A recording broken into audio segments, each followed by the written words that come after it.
How do the Geneva Conventions address treatment of wounded soldiers? In today's world, the treatment of wounded soldiers is more relevant than ever. With ongoing conflicts, many are asking, how do the Geneva Conventions ensure humane treatment for those injured in war? The Geneva Conventions provide specific rules to protect wounded soldiers during armed conflicts. These rules focus on humane treatment and care for those who are injured.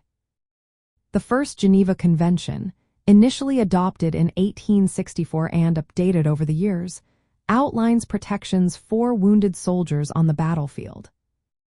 It requires that all wounded and sick combatants be collected and cared for without discrimination. This means it does not matter what side they are on or their nationality.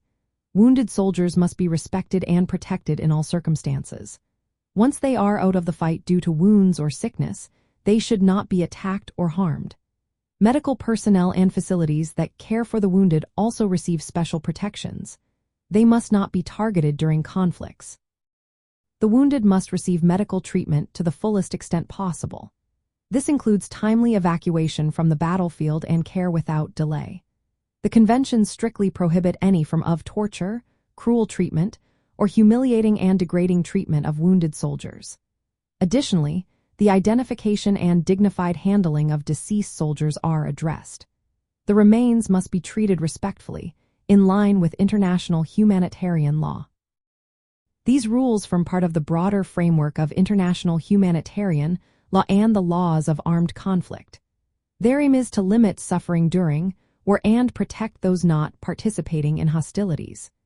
These rules bind not only states but also individuals, including armed forces members. They must comply with these protections while pursuing legitimate military objectives. Overall, the Geneva Conventions establish clear obligations to ensure wounded soldiers receive humane treatment, medical care, and protection. This reflects the principle of humanity, even in the midst of armed conflict.